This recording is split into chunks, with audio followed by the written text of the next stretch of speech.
So I'm thinking lately that you really can't save me. Frida, this again? I saw them. When were you going to tell me? What did you see? Your letters from Wolfram. Oh, You spoke of me. you are not in danger.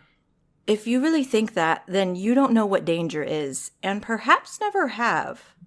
He would have received word from someone else by now. You were seen here. I'm trying to tell you, I'm leaving.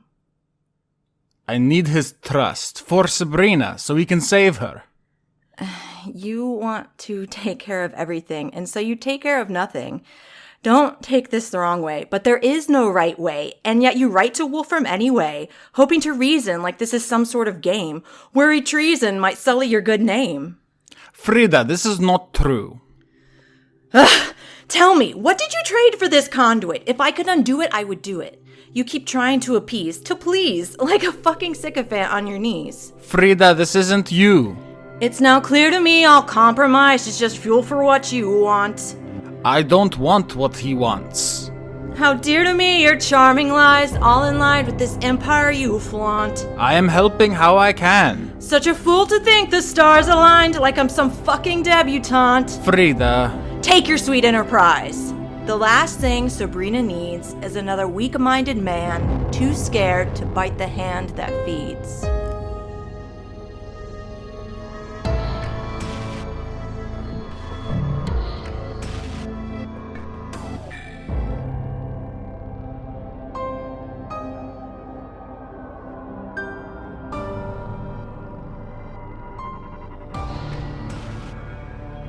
Fuck you and your dissonance, Austin. Let's beat Yeah. up that ghost thing. Well, see, I don't mind what energy we take into the boss fight because I don't remember what the fuck's going on, and therefore, what you don't remember can't hurt you. That's a phrase, right? It hurts my feelings, Laura. That's what it hurts. Hey, it's sleepiness. It is nothing to do with your great storytelling. I'm just a sleepy bean. My natural state of being is this, so... My memory centers are not firing on all cylinders. What happened last episode is actually really simple. The Gorefield arc came down to a decision. Did you want to fight the Aethar, or do you want to overthrow Amy right now? The group decided to defeat the Aethar, and the three armies just clashed. Amy's on one side, yours on the other, Aethar in the middle. And as you reached the flagship of the Aethar Armada, you saw Admiral Day and her daughter, Lima, on the deck of the ship with Sabrina tied to the mast, and you were all ready to throw down in an epic confrontation when the Eon beamed into your minds a vision of Amy killing her own mother. Yeah, that happened. Yeah, we weren't gonna kill Amy just yet because she might still be useful. Well, we don't know the context. I'm not even sure that changes anything as far as I'm concerned. Khorton's going to really focus all of his mental ability, like all of his focus whatsoever into just picturing himself wanking it in response, and see if she picks that up. I should have known that's where that was going, but I didn't. I can't believe that's how we're starting this epic boss fight in the middle of this war scene. It's just Khorton picturing himself wanking it. Why is the show like this? I don't know what you expected. Yeah, really. Okay, so we're in initiative if you just want to fight and you don't want to talk to these people, but the scene is they're in the middle of this massive battle. There are a bunch of different skiffs on the salt flats all fighting in like naval combat, and you are on the Romance Dawn, which is pulled up next to their flagship, which is like much bigger, bristling with these kind of siege weaponries. It has a black and white metallic like paint job. It's like much bigger and cooler than your ship, so you're outmatched, but you're all very resourceful fighters, as the last episode showed. So there's two main combatants you have to worry about: Admiral Day and Lima Day. And Lola has 100 health. She's got 1 billion health. She's got 1 billion health now. Either Lola took a lot of damage in the last fight, or Lauren messed up her character sheet because she's a lot closer to death than she remembered from last week. But here we are. Here we are. Do we remember the order? Yep, it's in the Roll20.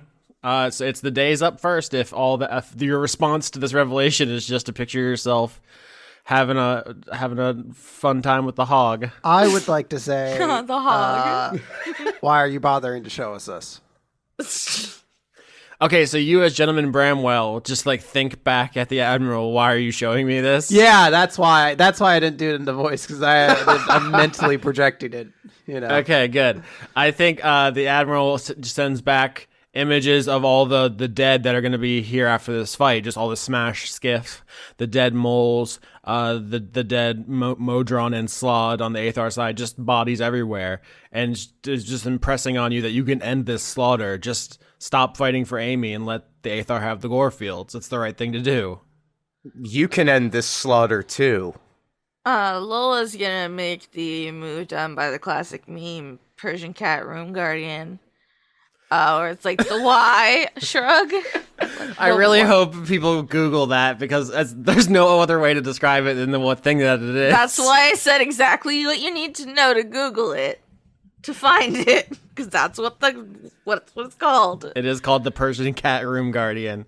Do you remember when you looked up the person who made that art project? And it was like a whole thing. They were apparently like so in demand to make more of these. Good for them though. Like, make your bank.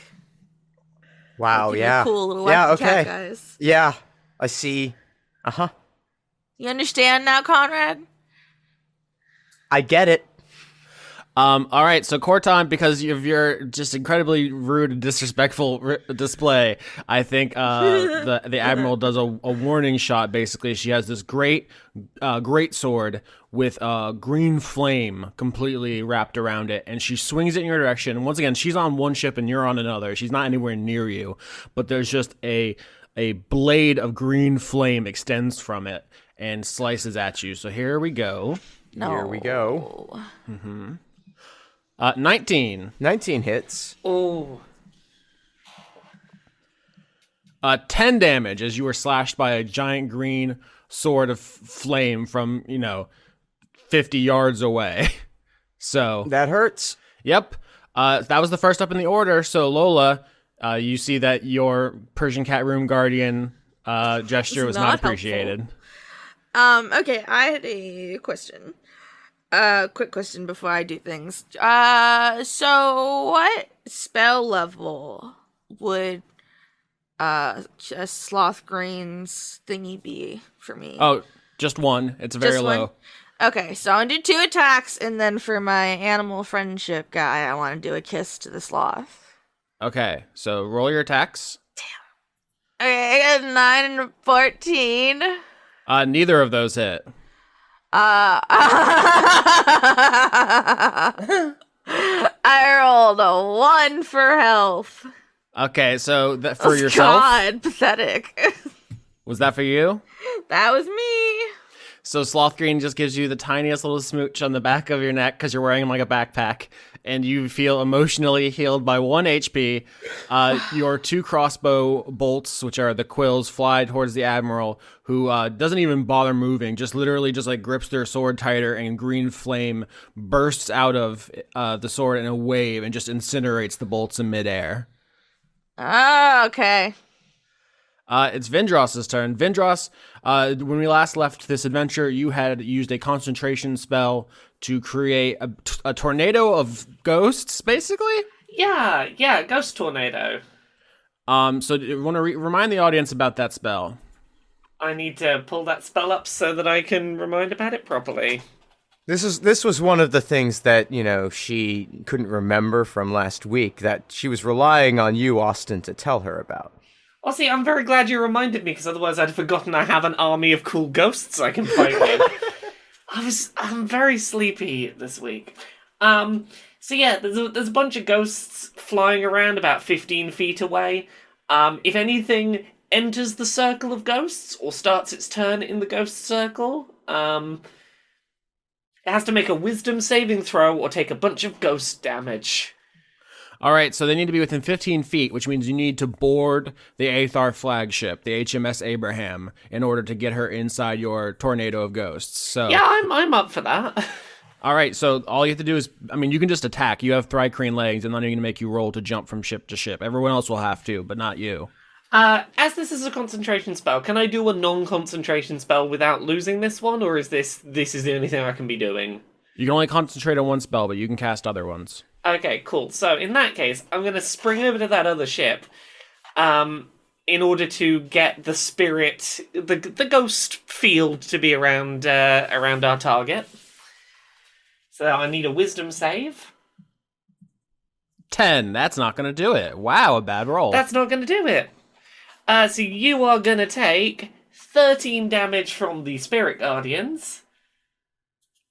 And then I'm also going to cast a Guiding Bolt. Which is the one where I do a big glowy light that will maybe give advantage to the next person to attack, if I do it right. 19. Does 19 hit? Sure does. Okay, so I do 17 damage with the Guiding Bolt. All right, And so the it's next- 30 damage total this turn, a really Yeah. good turn. And also, the next attack roll made against the target, Gets advantage. yeah. Because there's mystical light just sort of glimmering around them, making them look real appealing to hit. So Vindrass is looking extremely cool. You're swathed in a swarm of ghosts. Like all your equipment's glowing. You're shooting beams out of your shield. You have this glowing opalescent axe. You're a total badass. While Khorton's standing there just thinking about jerking it. I love the contrast. Yeah. How's the jerking it thoughts going? Oh, no, he's moved on from that. He's ready to roll. Oh, okay. I hope you had a good time in that 6 or so seconds that a round Yeah, it was takes. It was good. It was good. All right, it's your turn, Khorton. All right, so Khorton is going to attempt to jump to the other ship as well. Acrobatics. Okay. Just looking for a 10. Not that big a deal. Don't fail, though. That's not that big a deal. Don't fail, though, he said, which is, just roll 20 bait. 15, that's a success. That's good. Effortless leap from one ship to another as big clouds of salt get kicked up by the wheels as this battle continues. Yeah. And Khorton is going to move to free Sabrina. All right. So when you do that, obviously, the Eons on board do not enjoy that particular thing. So you're going to take 2 attacks of opportunity to move past Admiral Day and Lima Day. Do you accept the charges? Yep. Oh, dear. All right, everyone. Sounds like you're fucking calling collect. Do you accept the charges? 16 and 13. 16 hits. Does it? Do you still have my thingy?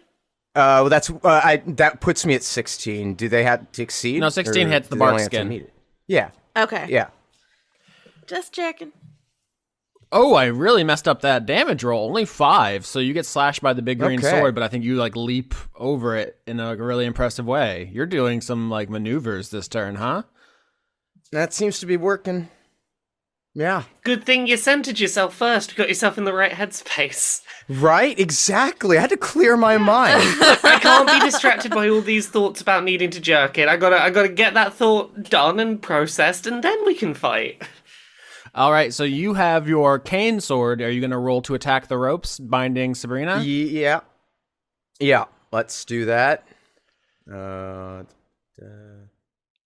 19. Oh, yeah. Okay, so this is a very productive turn for Khorton. Leaps from ship to ship, runs right between the 2 Eons. They both dive at you, and you just jump between them, only taking cosmetic slashing damage. You hit the ground, do a friggin' roll, and slice through the ropes in one move. A very sick turn. That's enough from you, though. You don't get to do anything else. No, I think I'm good. And now it's Gentleman Bramwell. You were actually never on the Romance Dawn. You've been riding up top of Preposterous the Moose. So you can jump from ship to ship. The Discord this week was very enamored of the actual size of Moose. A lot of shared gifs of them walking alongside cars and so forth. They're so big. Excellent. Thank you. I would like to ride Preposterous onto the main ship, and I would like to charge down at Admiral or Corporal Lima. Oh, okay. Yep. 25. Oh yeah, that certainly hits. All right, and then 2 attacks from Bramwell. 20 and an 18. Oh yeah, those all hit. Lima is much less impressive than her mother, and so the preposterous just jumps up onto the flagship effortlessly with his long legs. He's like almost as tall as the dang thing, and you just run over and just start bullying this mechanical frog. All right, so that's going to be 35 damage. Wow. Okay, so Lima is going to have to make a strength saving throw to avoid being knocked prone underneath Preposterous. 5. Yeah, knocked prone underneath Ferocious. Ferocious? Nope, I said the right words. You can go back and listen to it, but I wouldn't recommend it. You'll look like a fool. So we should really, for the sake of everybody, just keep going. I love you, Chris. Okay, so at the end of your turn, Bramwell, Admiral Day is going to use their legendary action. This one takes more. So normally legendary actions at the end of your turn, I use the lesser ones that take one of like 3 available resources to use, and I spread them out across characters. I'm doing a 3 resource legendary action here, so I saved it to the end because it takes all of the available charges essentially of this thing. So what Admiral Day does is release the Great Sword, which begins floating autonomously in the air. And she holds out 2 of her 2 hands in front of her, and on top of each palm, she summons a kind of glowing orb. This is something that Pleroma are known for. They have 1 orb of darkness and 1 orb of light, and these things are extremely powerful weapons. It takes all of her legendary actions just to summon them. They're gonna be a real big problem, huh?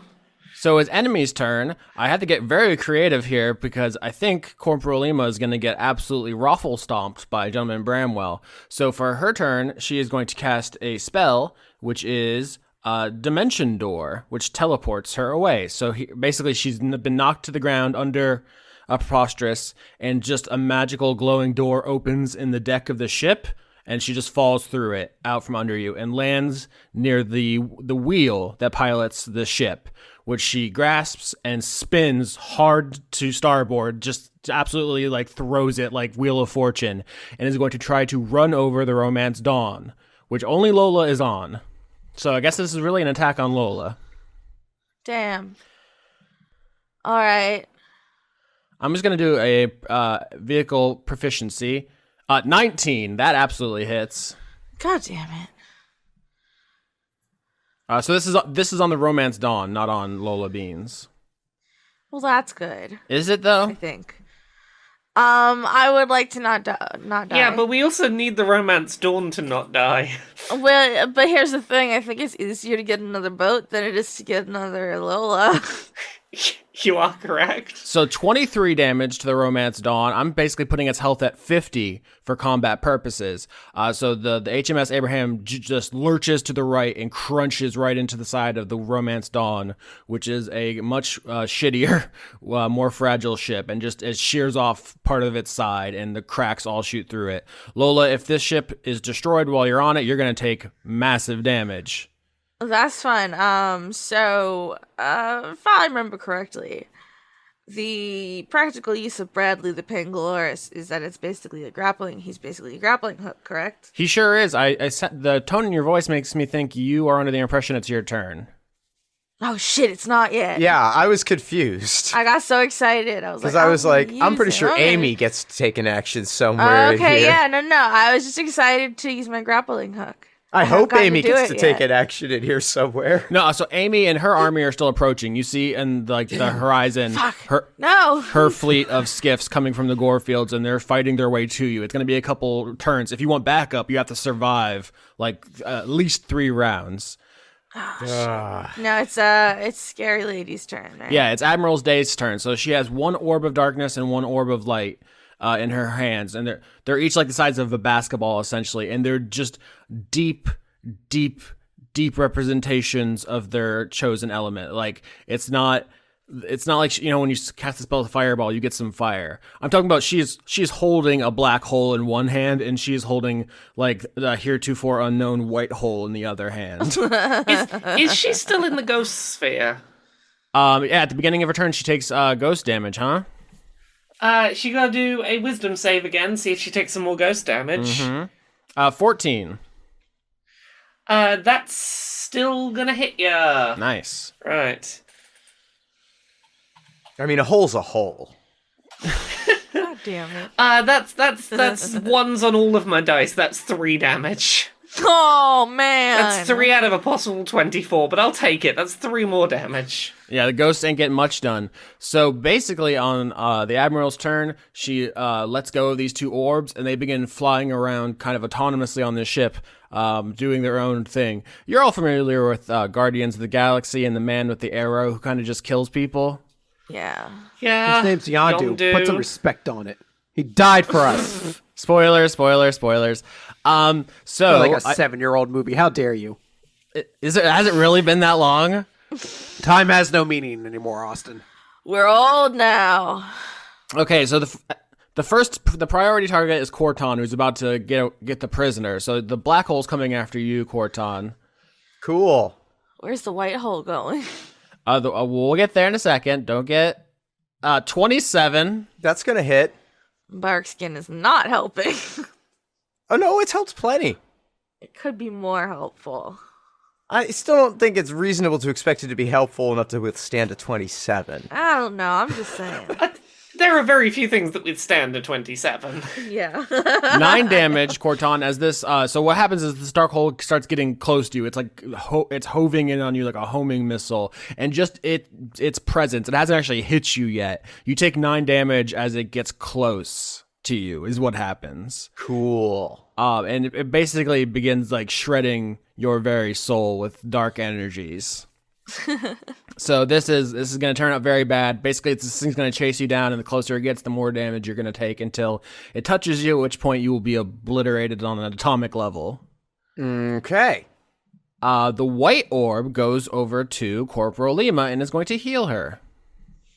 What if I jump into that white orb? I would love to see that.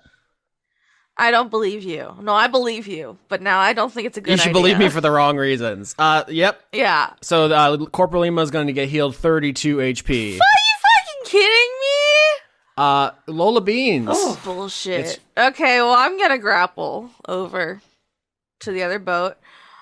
Sloth Green Beans is on me as a backpack. Sandra has wings. Stuart's the size of a pony, so he can jump real good, I'm saying, because that's how porcupines work. And, and I will grapple myself over using my Pangloris. So Bradley is holding onto your hand. He's kind of like, the Spider-Man web launcher he has, not when it's organic, when it's a little device. He's like gripping onto you with his slow loris hands. And it's his tongue, right? Yeah, and it's the tongue shoots out. Have you ever seen a pangolin tongue? It's really long, and just kind of shoots out and grabs a sail, and you yank yourself across. It's like one of those sticky hands that you throw at the wall. Oh my god, the sticky hands. Yeah, and I just bamf over there with my adorable son. Yep, that's what he does. That doesn't even cost you any actions. That's just part of your Yes. move speed now. It's basically a limited flight. Cool. And how many times am I allowed to sloth green in a battle? You can do it once per turn. Once per turn. Cool. So I would like to sloth. Well, no, because I used Bradley this turn. So I'm going to shoot this turn with my other 2 guys. Not plus 70, though that'd be fun. Crit and a 22. Those all hit. Who are you shooting? Lola's shooting at... God, it's a bad idea. Admiral Day. Because Khorton's going to get black holed. He sure is. And that's not ideal. Yeah, I think as you start shooting at the Admiral, she projects into all your minds what the final part of this combat looks like is the black hole touching Khorton and him being crushed down into essentially his stardust from which he came. Because this is not a metaphor, this is a black hole. Well, I 17 damage. Yeah, not bad. Oh wait, is one a double because it's crit? Is that how that works? Yeah, you double 1. Okay. So I'm gonna take the one that's a 9 and I'm gonna make that 18, and then plus an 8 is 26. Oh my god. What? Okay, so for the legendary action, once again, as you're grappling and hooking away, I think Corporal Day is going to try to ram the Romance Dawn as you're leaving it. because this is all happening like bullet time, right? D&D combat. It's not like everyone's waiting for each other to attack. So I like the image of you, like, as you leave the ship, she's trying to crush it. So, crit. Well, goodbye, ship. That's fine. We just had to remind Amy that we didn't fucking betray her, and then she has to give us a boat. When we're finally done, Vindrass has mending. It's gonna take a while, but we can put it back together. It's just a big puzzle. Yeah, you know what? I think the animals would help too. I'd give them tiny hammers and like nails, and we'll rebuild it. That's the next Dice We Funk can episode. rebuild it. We have the technology. It's home improvement with Stuart and friends. Okay, so I rolled 20s, and the other damage was 23. So if that's 43 out of 50, the Romance Dawn would have survived if it wouldn't have been a crit. Well, you know, things happen. Things happen. You know, these things happen. It's fine, No use Austin. crying over a broken boat. The death of a boat in One Piece is a very powerful moment, and it literally defined the sadness levels of One Piece for a generation. No one thought you could cry over a boat, but everyone did. So you just made us stronger, you big dumb idiot. We have to work through our emotions now. So I'm gonna guess that this is a thing that happened in One Piece at some point, that a boat got destroyed and then someone unlocked a new power they didn't know they had. Can that happen for us now? Can one of us discover our secret power? They didn't get new powers, they just cried, but it strengthened their bond together. I mean, that's a kind of a power, right? On Dice Funk, crying is often our superpower. So that's 40 damage as the Abraham hits the Romance Dawn and just splits it in half mid-battle. Just across the center of it from port to starboard, just splits the wooden ship, and the two pieces kind of go spinning away because the ship was moving at max speed when Lola abandoned it. I mean, here's the thing: is I was not the one to save the ship. Like I was not going down with that bitch. Okay, well, I mean, this is still a very ballsy move in the middle of a huge battle. This is for all the food in the kingdom. This is for, to defeat the army that wants to kill Lola. This is to save Sabrina. So it's not like this is all for nothing. The ship has really been a hero. Can the ship, as it is destroyed, a little ghost spirit that embodies the ship comes to all of us and says, "I'm sorry, I couldn't take you just a little bit further," and we all cry as the boat burns, but it sinks beneath the ocean. But it's okay because it did everything it could to get us just a little bit further. Is this what happened in One Piece? Yes, and I lost my You mind. never have to ask that question. It always happened on One Piece. It always happened. Someday he's gonna say some crazy shit, and we're gonna be like, "Yeah, I came from One Piece," and he'll have gotten us that time. Vindrass, it's your turn. I think to go with Chris's extremely litigious thing here, the ghost of the Romance Dawn joins your ghost tornado. Oh, heck. Hell yeah, Heck. double ghost. Oh, goodness. You better be ready for that next Spirit Guardians attack to do, like, infinite crit damage and to save the day, and the boat's gonna be what saves everyone. Oh my god. Me, on the other hand, I'm doing Guiding Bolt again. Oh no, it's like Lucia. Yeah, Vindrass, you're just slowly walking across the deck of this ship, wreathed in ghosts, just firing like huge Kamehamehas into the boss repeatedly. Collecting ghosts as I go. So the first is a 20, second one's not a 20, let's go with that. So a 20, that'll hit. 20 hits. How visible are the ghosts? That's up to Vindrass. She gets to flavor them entirely. They could be demons, 'Cause they could be angels. She chose for them to be ghosts. Wouldn't it be cool if when it's not battle, they just like sat on your head and float around like a fancy ghost wig? I think there's room for one of them to be a fancy ghost wig. It's a ghost pompadour or something.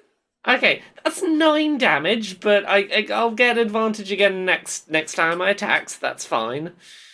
All right, at the end of your turn, Vindrass, the black hole gets closer to Khorton as I use a legendary action.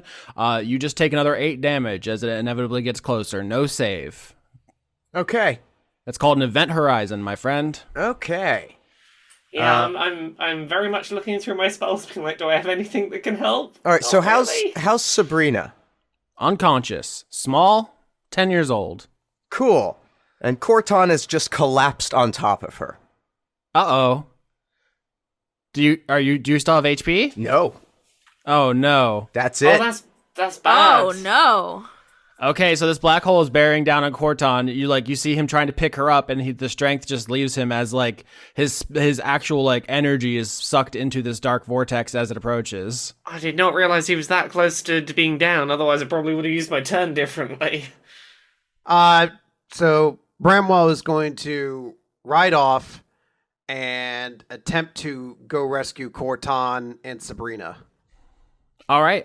So what kind of check are you thinking? Because they're collapsed. Basically, Khorton's protecting Sabrina with his body, but as the dark vortex approaches, you have every reason to believe it's going to kill both of them.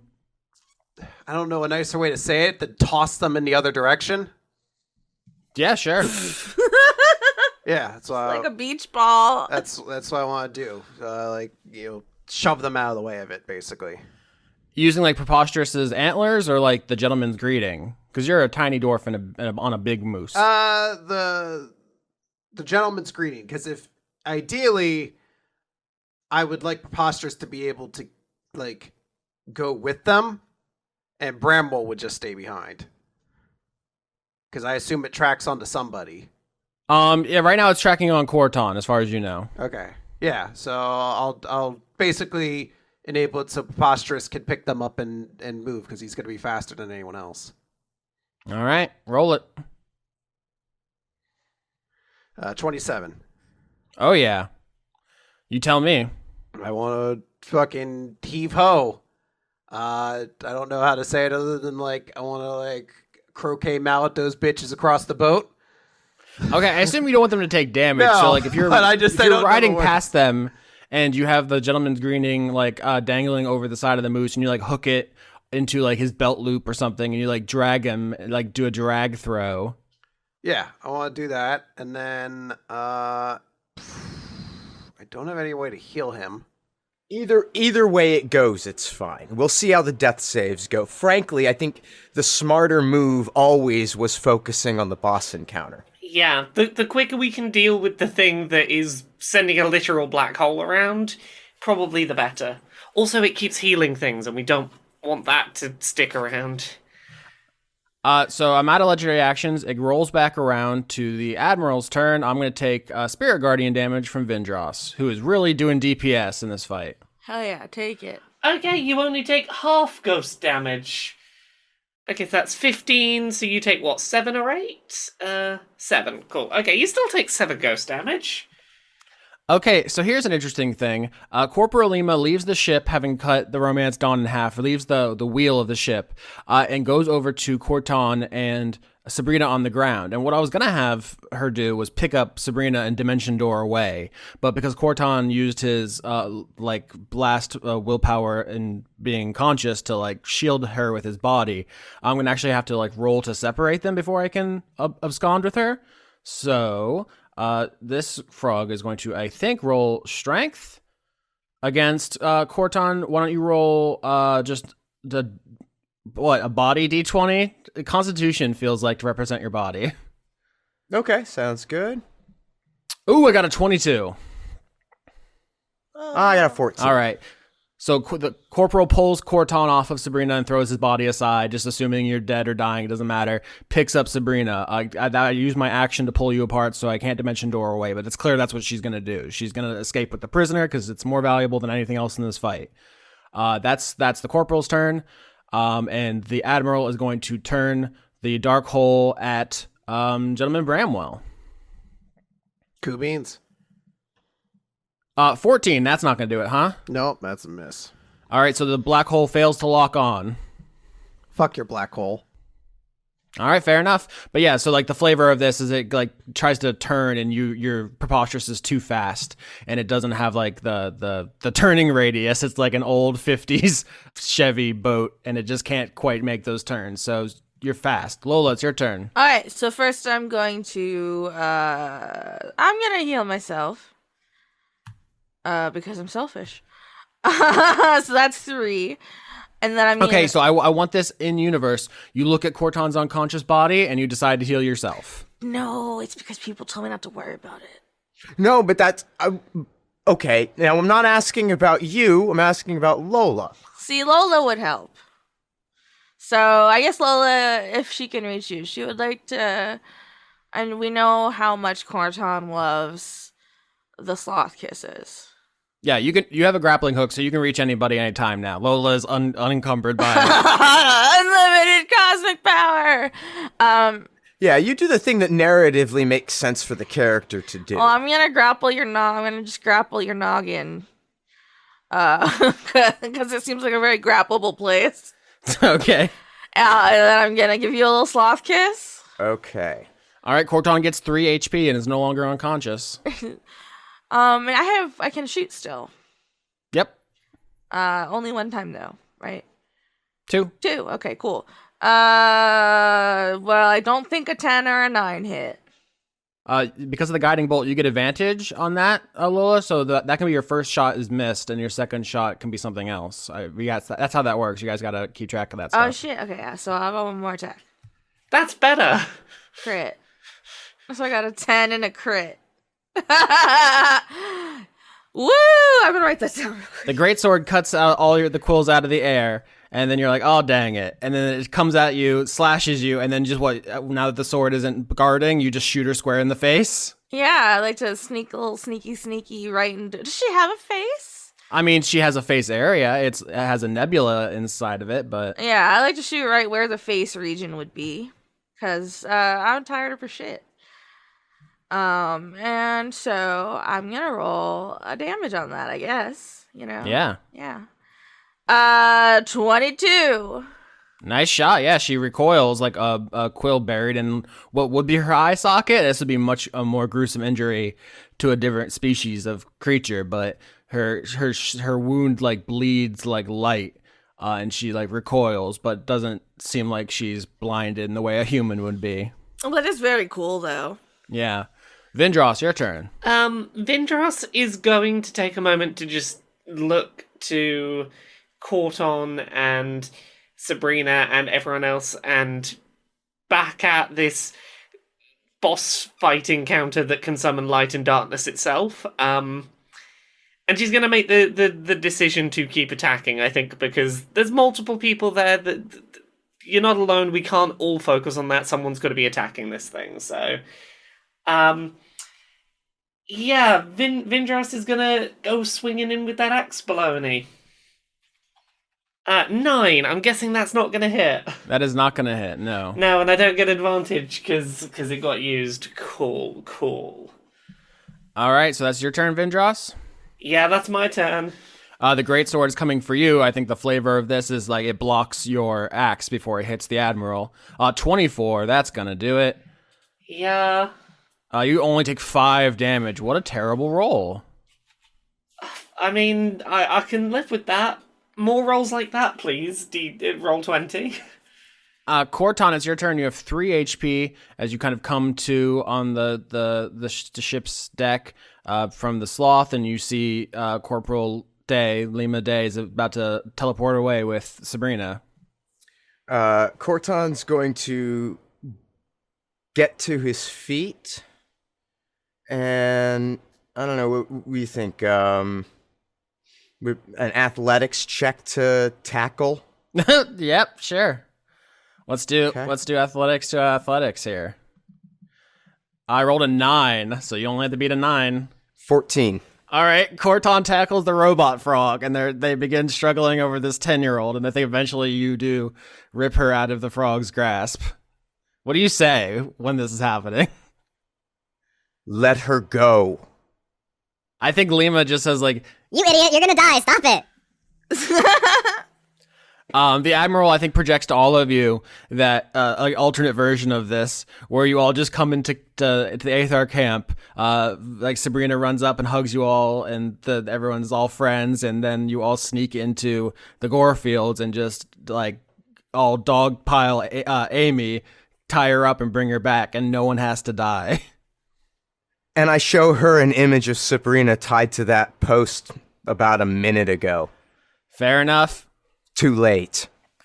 At the end of your turn, Preposterous, the dark hole is coming after you again. I think actually at the end of Khorton's turn, because you're the biggest threat. I think 24. There we go. Nope, miss. Shut up.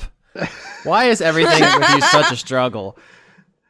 10. All right, the inexorable gravity of the dark orb is much more powerful than it was against Khorton. That's 10 to you, Bramwell, and it begins coming closer. And once again, I think you get the image of all of your dead bodies. And it is Bramwell's turn.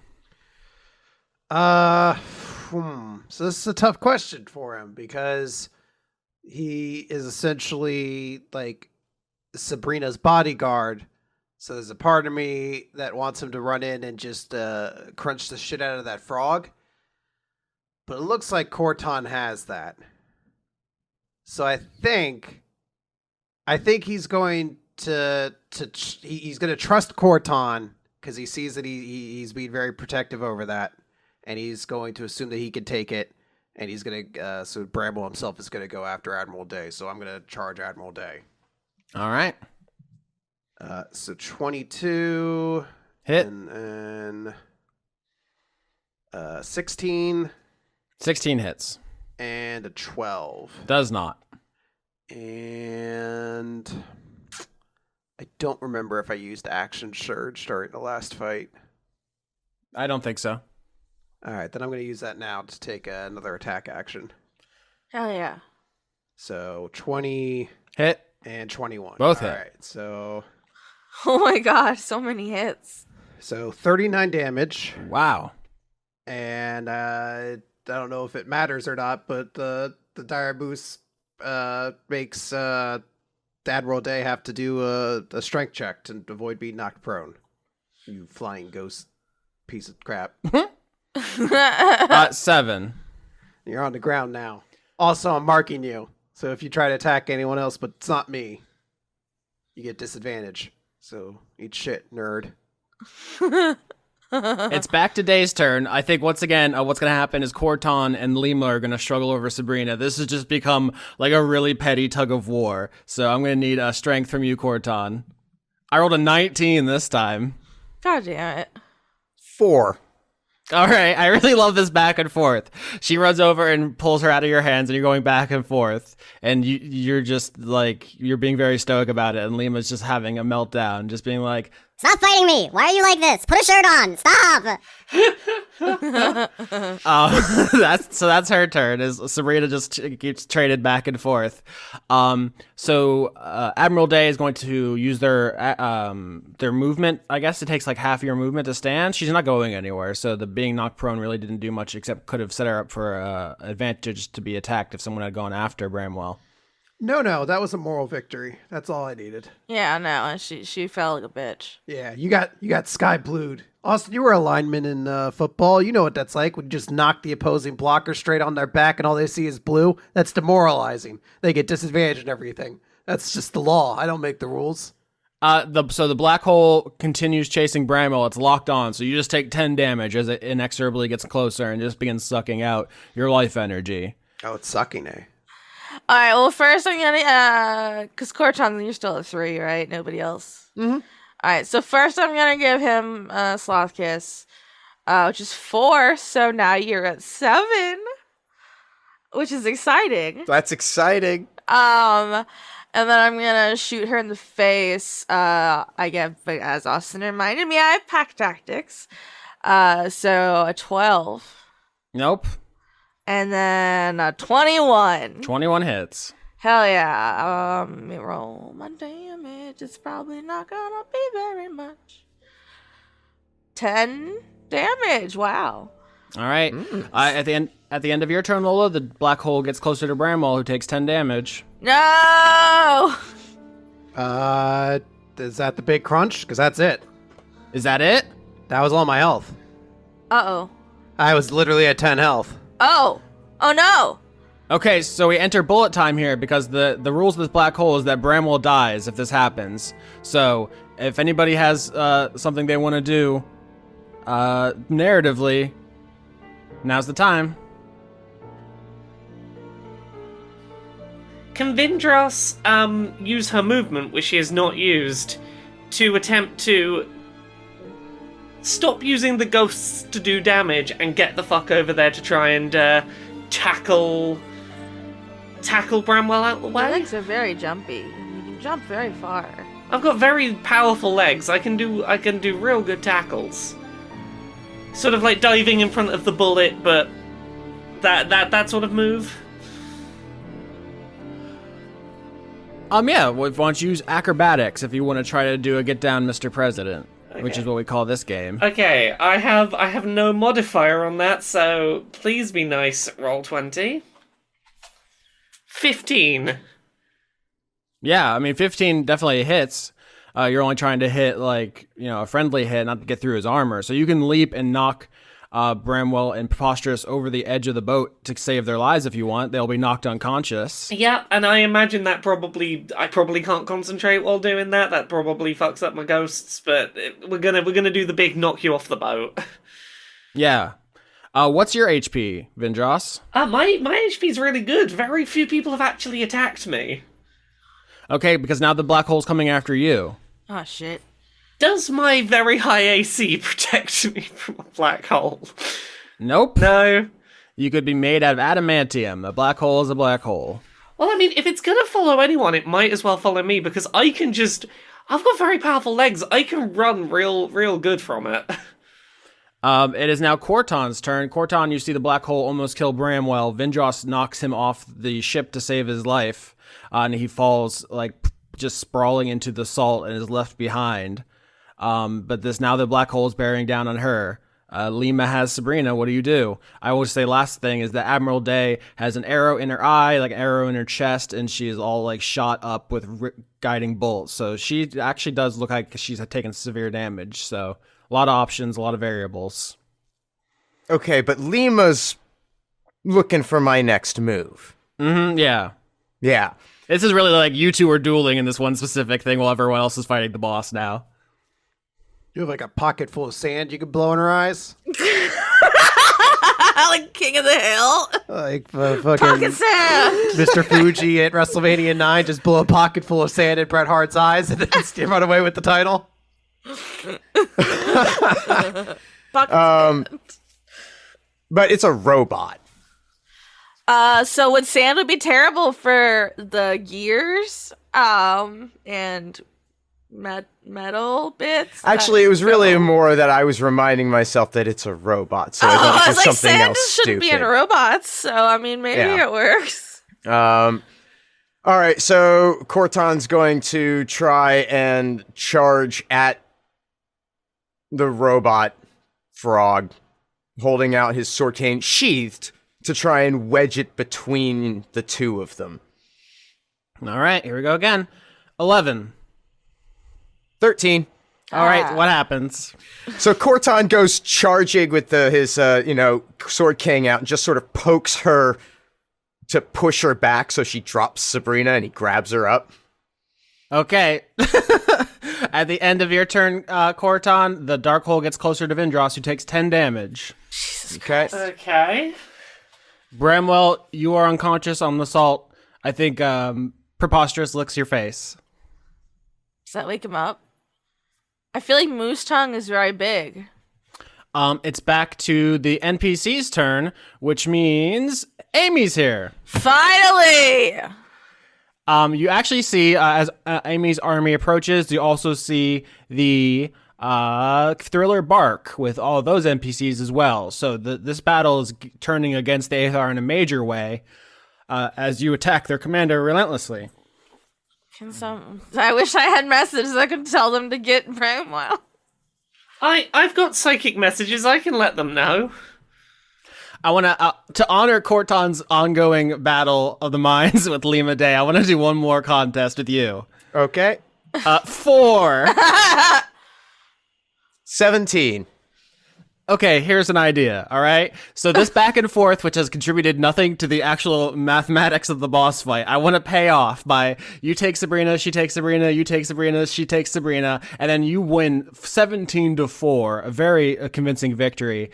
And I think you kind of flip this hostage situation around in some way where you get the leverage. You could kick Lima over the edge like Bramwell. You could drop Sabrina strategically to put Lima in a headlock to subdue her mom. You can do. I mean, it's up to you the flavor of this, but I think you have a social advantage rather than a combat advantage here. Khorton's going to grab them both. Interesting. Okay, because your bluff from last episode was that you don't actually care about Sabrina. So if you just so she tries to take Sabrina, and instead of trying to pull back, you just grab her, and then put a sword to both of them. And Admiral Day has the black hole coming to Vindrass, so it's like you're playing chicken now. And everyone, including the Admiral, is pretty close to death, as Amy boxes in the fight from one side, and the Thriller Bark boxes in the fight from the other side. So things are looking extremely dire for everyone. Anyone could die at any moment right now. Yeah. And Khorton imagines Admiral Day alive somewhere else, not on this battlefield, with her daughter. Are they on a beach drinking daiquiris? Sure. In the very, very, very background is Blake Ferris from season 6, also sipping a little fruity drink. They're hunting conduits. That is their idea of vacation. Can you roll well, I guess it depends. Are you being honest? Oh, yeah. All right, that's persuasion with advantage. 25. Holy shit. So instead of Bramwell and Vindrass dying, a 25 means you win the fight, I think. That got so fucking close, my friends. Yeah, it did. So what happens is, as the black hole bears down on Vindrass, the white hole kind of slowly goes over to Khorton, and the Admiral basically sends you the image of you plunging your hand into it, which is a kind of spell which she can cast different white magic spells through it as opposed to the black hole. You've seen healing. This one is called Geas, Geas. This comes from Irish mythology. Basically, a Geas is an unbreakable agreement, or rather, you can break it. There just are consequences. Specifically, if you don't let her go, you will drop dead. Right. And he puts his fist in it. All right, you fist that white hole. Stop it. Yeah. And Lauren, you saw it coming from a mile away. I know, but you're not allowed to say it. Okay. You're not cool enough. Somebody else say it. Yeah, fist that white hole. Yeah, there we go. There you go. There we go. I Chris considered on his saying it, and I'm like, deathbed. no, I'm just gonna sound like a knock if I try and say it. Oh my god, hello, fellow. Hello, fellow teens. Hello, fellow teen. Hello, fellow adults. Yeah. Does anyone want to add any flair or narrative to this scene? Because basically Khorton won. And however we want to disarm and wind down this battle is fair game. So anyone can say anything. You're narrating the end chapter of Helm's Deep, as far as I'm concerned. Just be aware that if you attack either of the days, Khorton's brain explodes. So I'm just gonna be, I think cleaning people up with sloth green, as one does. Just giving sloth kisses to everybody, but I would like to roll insight, trying to see if it seems like Admiral Day or Lima are aware of my conduit. Okay, yeah, roll insight. I rolled a 12. Nope, they give no indication that they have thought of you in any way, shape, or form. Perfect. Lovely. Back to the sloth kisses. Okay. That's all I wanted. All right. I think I grapple Sloth Green down with Bradley to Bramwell. Yeah, so I mean, we can narrate going and picking up Bramwell, who has an injury he needs to describe. Also, Khorton does. Bramwell's will be more of the getting kicked off a moving ship. That's a very specific kind of injury, where Khorton's might be more emotional, because what happened is you had your living life force sucked from your body by a magical black hole. So that's a different kind of injury. Yep. I will say, Lola, it's a good thing they didn't discover you were a conduit, because they would not have made that guess. They are willing to die to kill you if that's what it takes. So. Yep. That's why I was like, I really hope I don't have to call an animal. Yep, this fight could have gone in a much different way, but I think everyone gets to live. Just a couple people are scarred, and the Aethar have to leave Wormwood forever. Yay! And now you have also, I mean, there's not really like a reputation meter, like an RPG or something, but Amy now trusts you to the ends of the earth, which is very useful. Hey, Amy, saw you killed your mom. That sounds weird. We should talk about it sometime. Do you have a therapist? Okay, now is that a joke, or are you actually bringing that up now? I would bring it up because I want her to know what they're trying to use against her, and that we did not take action on it just without her input. Because I think that's important for trust. So the Aethar are like throwing all their weapons on the ground. They're like marching back to their ships to leave. The medics are attending to people, and Lola's like, once you're sure that they're not like onto your secret, you just go over to Amy and you're like, hey, so we know you killed your mom. Anyway, do you have a therapist? And she just like goes like sheet white because her skin is like a cigarette ash, right? I didn't say it to her. And now it's like more of just like the paper of a cigarette. Oh, I'm so sorry. I didn't mean to freak you out. I'm just, I haven't been around a lot of people till recently, and I forget the things. But I just want you to know that that's what they're trying to use that shit against you. But you don't gotta be scared for me. I don't know your sitch, but I just. That's out there floating around, just so you know what's being said about you. Amy says, does Sabrina know? Does Lola know if Sabrina knows? You have no reason to believe that. No, it was all beamed into your mind while she was unconscious. Okay. Yeah, no, it was beamed into our minds while she was unconscious, so I don't think so. I ain't no snitch. What do you mean you're not a snitch? Sorry. Go ahead. I'm not. Bringing an issue to a person directly is not snitching. You can't snitch on someone to themselves. She's a cop. Well, thank you. They're worse cops. They want me dead for existing. Amy says, thank you. I'll tell her myself. If I appreciate that. We can talk about it later if you want. Right now, we have to help the wounded and get these Aethar out of here, so... Yeah, that's when, didn't you see the sloth kisses? I'm just gonna hold up. Because she really likes him. Yeah, can she hold him? Yeah, she can hold him. You need some emotional healing? I do. Thank you. She is like, she just killed like dozens of people. And she's, she's 19. Therapy sloth. Yeah. All right, everybody, it's time for sloth therapy. Get in a circle, pass them around. Some of you'll get to feed them bananas. I need from Khorton an injury and a description of his kind of situation. Also from Bramwell, and then let's get Vindrass. I think honestly, what I want from Vindrass is all the moles being extremely impressed. I think this is where my enthusiasm's going right now. Is just right to this scene. Vindrass, all the moles you brought into this fight with you saw you wreathed in spirits, just slicing through ships, just shooting huge blasts of magic. I mean, a lot of people in Wormwood don't even think Thrycreen can cast magic because of the racism here. What you've done is like extremely impressive. Vindrass is trying to play this off as cool as possible, as if 10 seconds ago she wasn't leaping away, as if her very life depended on it because a fucking black hole was coming away. She's like, nope, had it all under control the whole time. It was all fine. It's all good. Yeah, I think Charlie comes over to you specifically, Charlie, the leader of the moles, and she says, "Good battle, kid. Gotta say, I was expecting the boy toy here to kind of really be the PR face of the thing we're doing, but you ever think maybe you're more suited to it?" And she just like looks over at Khorton, who's like barely clinging to life, and you who looks like a friggin' badass, like from Legend.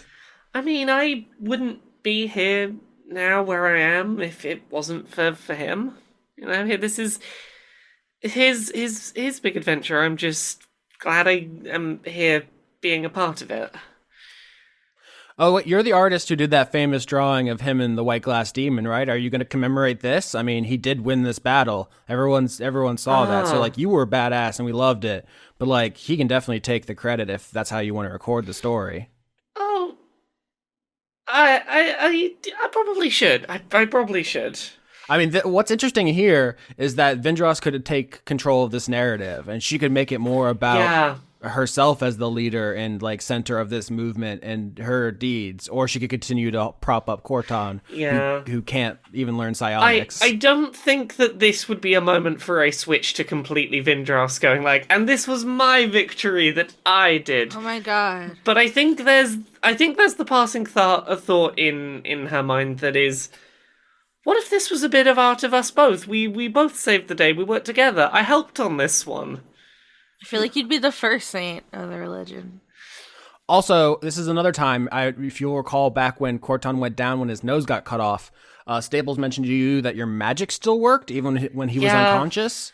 Once again, he went down in this fight and your ghosts did not disappear. Yeah, very much so. And I think on top of that, part of the reasoning going on here is that, I mean, as Vindrass sees that this is possibly an opportunity to, at the same time as glorifying Khorton's work, also show that maybe the Thri-Kreen are also good and helpful, and maybe change some perceptions there. So yeah, I think Vindrass is going to try and do a piece of artwork that shows the two of them saving the day. Oh, that's so wholesome. And, rather than her not appearing at all in the art, well, she's there on equal footing with him in the art, and we'll see how that goes down. All right, do you want to roll for that? I probably should. What do I roll? D20 plus 3 for proficiency. You're proficient now. 12. Yep, above average. It's not a masterpiece, but it gets the point across, and it's perfectly acceptable to the religious followers of the path of the joining. Yeah, it's a piece of artwork of one of Khorton's followers got to help with this one. So, Khorton, as a result of the black hole thing, I think he's permanently damaged the nerves in his skin, and he no longer experiences any sensation from touch. Ooh. Everywhere? Everywhere. Everywhere. God damn. Do you let anybody know about this, Khorton? No. Okay, interesting. So we'll see if it comes up. I assume at some point we'll incorporate it. It's not going to be just like a +2 to something, or there's no real like plus or minus to it. Specifically, it's more for narrative, I think, because there's an opportunity to. You said you wanted something emotional. That's gonna fuck with him. Yeah, I think like the way I would show this in like the adaptation is like a mole walks over and like taps you on the shoulder to get your attention, and you just don't feel it, and like the camera just focuses on your face, kind of just looking into the middle distance as this guy tries to get your attention. No. And that's just like the first inkling we get now. Bramwell, preposterous licks your face until you wake up. What are you up to, bud? Well, I'm not doing great, but it's taco day, so things are looking up. Is it Tuesday in the game too? I think in an earlier season, someone made a joke about having a different calendar where it was like Catil's Day and Quiff So Pop Bay. Taco Catil's Day. Lemon Day or something. And I was like, I don't even want to joke about establishing that because then we're going to be married to it. So it's officially Taco Blur's Day, and that is There's a canon definitely a date. day of the week named after One Piece. Luffy Day. You just wake up and you're like, oh, what a terrible Zoro day it's been. Or Zolo Day, if you go off the mistrans. Well, not mistrans. It's complicated. Anyway, the English version is Zolo. Oh boy. All right, what happens? So Bramwell's monocle is broken. Sad news. Also, his other arm is very broken. Oh. Do you want to try a medicine check to like set that break? I would like him to just slap it against the ground. Not a Until he medicine hears- check. Until he hears a crack and he's like, good to go. All right. Honestly, sounds like something Austin would do though, like IRL. So actually, what's interesting about this is you just got the Doomguard gauntlets, which give you advantage on strength, and I think breaking your arm gives you disadvantage. So I think that might just put you down to neutral. I don't know. I guess we'll find out, won't we? Hey, Vindrass, that was a lot of cool stuff you did there. I felt competent. Competency feels real cool. Well, the ghosts were really cool. I feel like for when things are less violent, and maybe you have something that I've heard of called free time. We can do some, like, I feel like we could do some real fun pranks with ghosts, right? I mean, there's very few things that you can't do with a little swirling army of ghosts. I'm sure we could come up with stuff. But chit chat aside, how you feeling? Cause I'm feeling real lucky, honestly, that they just kind of left and didn't. Yeah, I was expecting a whole lot more. Getting crushed to death in a literal black hole. Are you okay? Do you need you boop? You need some medicine from a sloth? I'm okay. I was not that. I just. Okay, because you don't always have to, be the strong one. Because sometimes it feels like that's your gig. Do you mind if I say something? There's something I've been thinking about. I need to talk to someone about it. Hey, I love chalk. Let's go.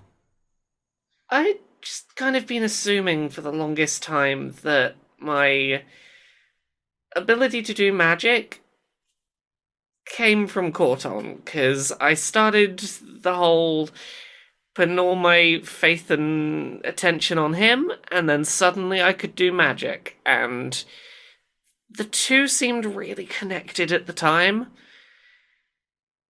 And I keep being able to do it when he's unconscious, and that maybe that's fine. Maybe that it's still from him, but like that feels like, I feel bad saying this. Maybe that's not where it's coming from. Well, has he said directly to you that that's what he thinks it's from? I mean, no. It's just sort of. I started real fixating on him, and then suddenly I could do magic. I just kind of got swept up in it a bit. Well, if you really think about it, it could kind of be a mixture of from him and not from him. Like maybe being around him and, coming into your own personage since being around him and feeling more confident and safe gave you the ability to access those powers where maybe you weren't in an emotional state to do so previously. Maybe it's weird. I don't know. This is. No, it's disorienting, but if honestly, that might be a good thing, because that means, It's nice to think that maybe I'm powerful on my own terms, not because I'm reflecting magic that someone else. It's not just someone else's magic bouncing off me, if you get me. Exactly. It doesn't change. It's not to change anything about y'all's relationship, but maybe have a little more confidence in yourself. Like you actually are smart and powerful. It would be cool if I could be the cool one sometimes. I could be cool. You've been the cool one like the whole time. Like he's very personable allegedly, but like you've done like all the cool stuff. I mean, the artwork would suggest he's done all the cool stuff. Well, that's something that I cannot help you with because you did that to yourself. That I did. But that's okay too, if that's what you want. But also, you're cool too, Vindrass. You're cool too? I'm sorry for the whole tying you up when we weren't sure if you would chill thing. I know I've apologized before, but I'm going to apologize again. Sorry about that. Yeah. I was very mad, and, I get it, and I got it then. I just not a big fan of being tied up, and I'm like, look, I'm so little. What am I supposed to do? What am I going to do? I get that. You're real cool, though. Yeah. So, what about these two, huh? Pointing at Khorton and Sabrina. I mean, he acts like he hates her, but I can't believe that's the case. God, she's such a precocious little goblin. I kind of admire her. She's 10 and she's already got more confidence than I have ever had. So, Sabrina is going to slowly wake up, and I'm assuming the first person she's going to see is Khorton. Yeah, Khorton would be more or less not so much waiting, but there. Okay. So she is very weakly going to say, Khorton? And then get up and run over to him, just sobbing, and just give him a gigantic hug. And she just keeps saying, I'm sorry, I'm sorry, I made everything worse. That's okay.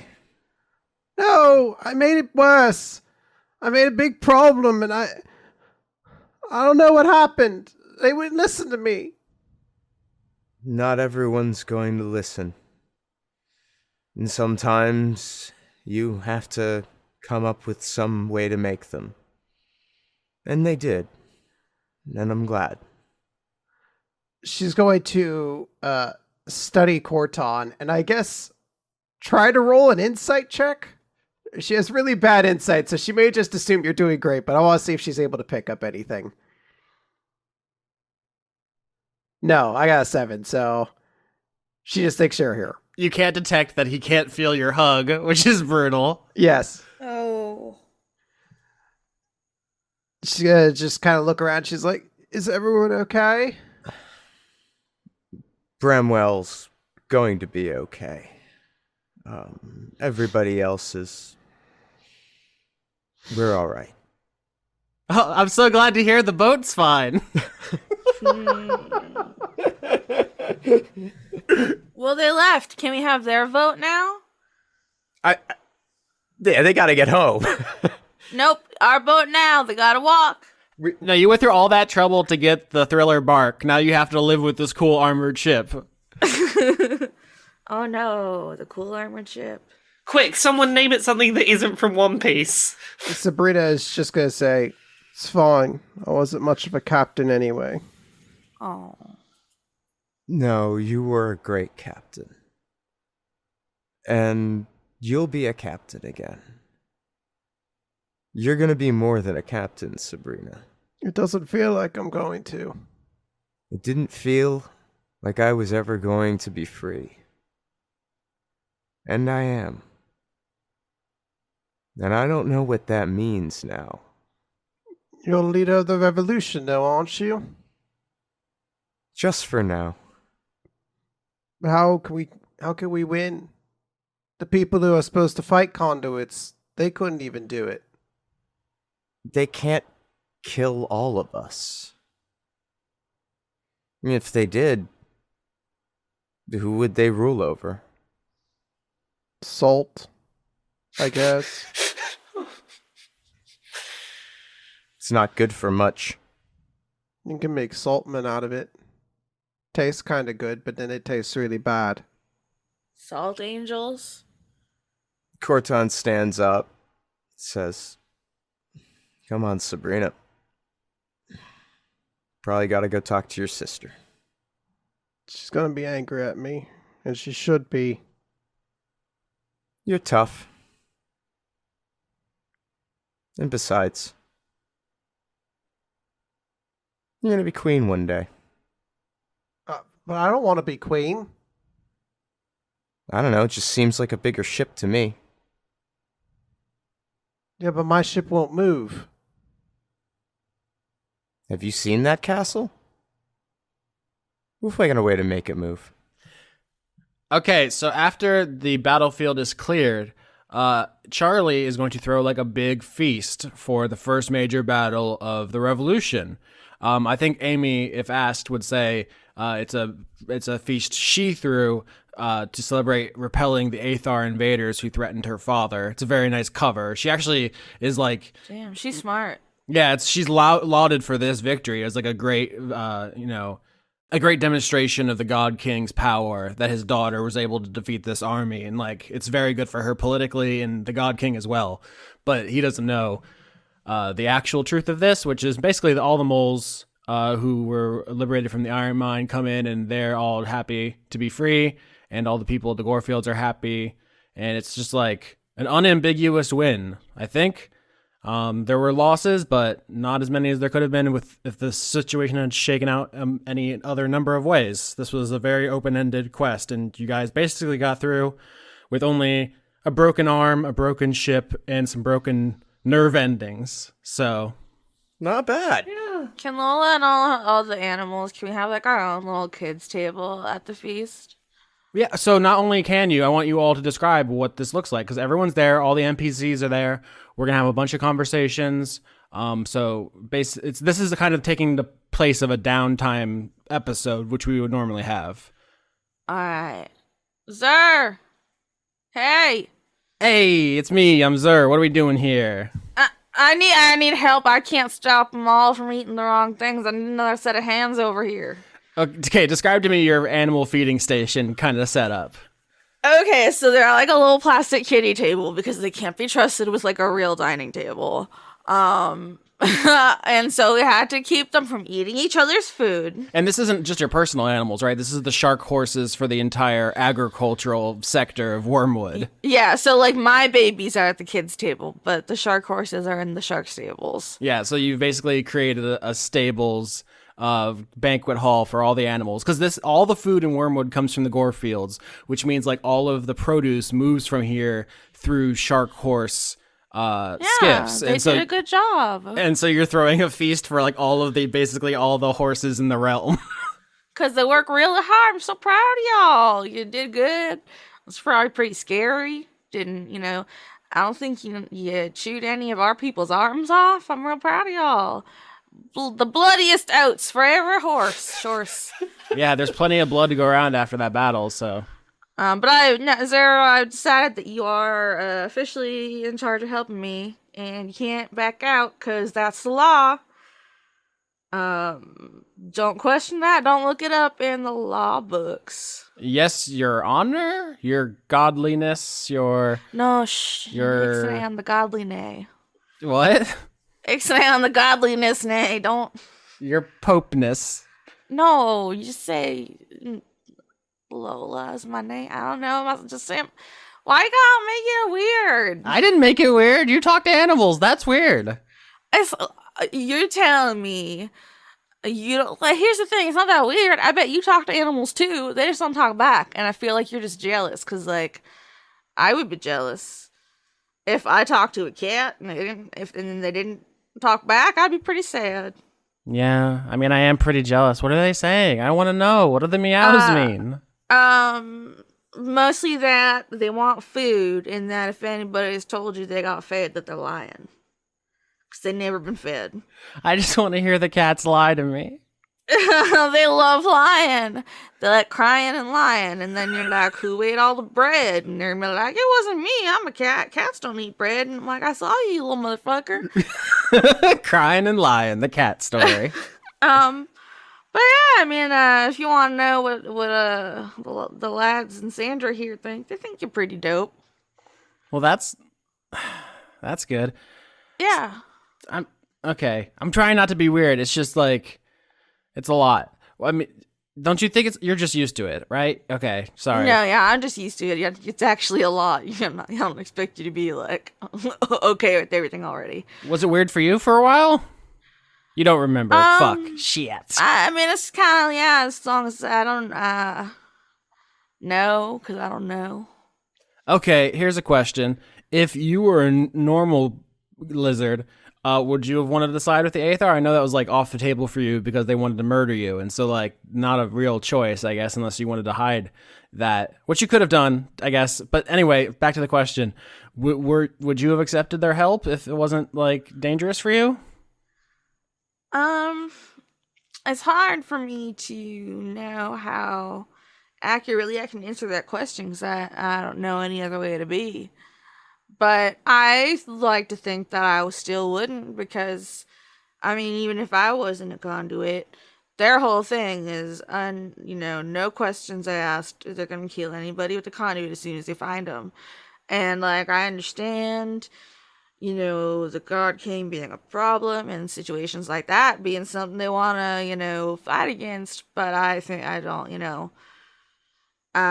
really appreciate their painting every person who has a conduit with the same brush. I mean, Sabrina trusted them, and I feel like you guys trust Sabrina's judgment mostly. Like, she seems to like always pretty much come through, even though she has like child logic, but it always works out.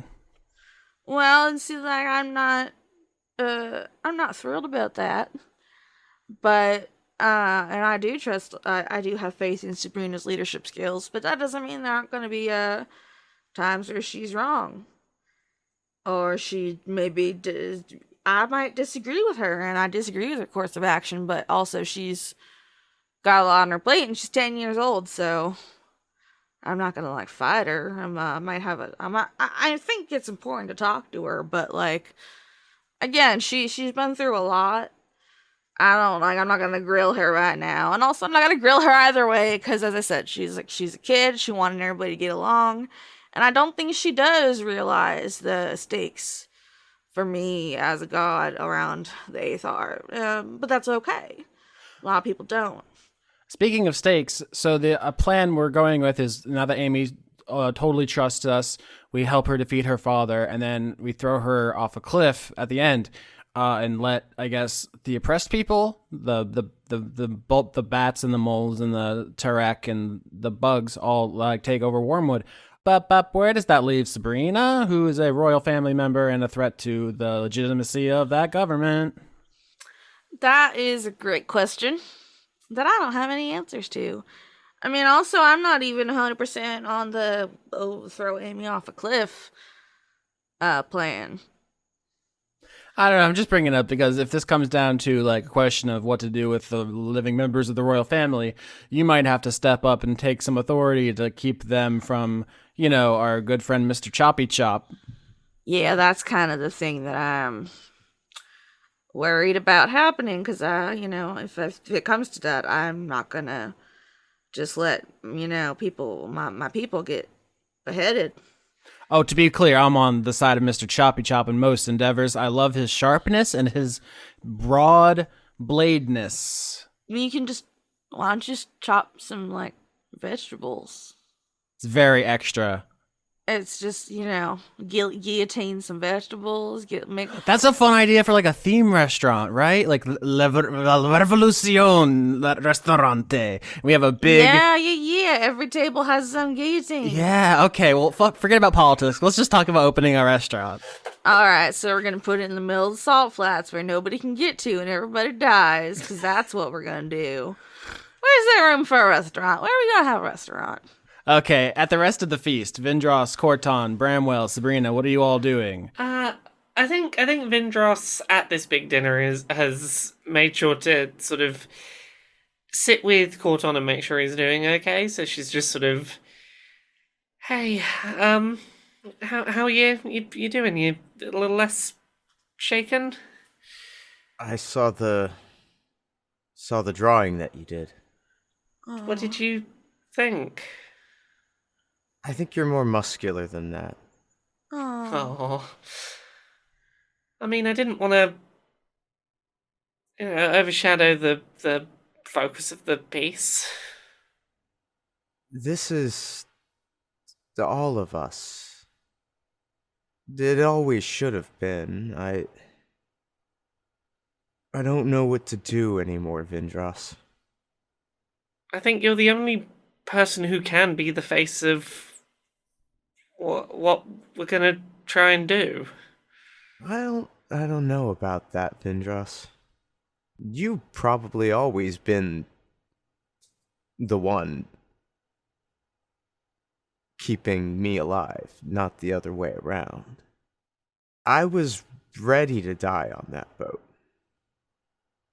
And I think there's a lot more for you. There's a lot more for us. Oh. I don't know what I think right now. It's been weird recently. When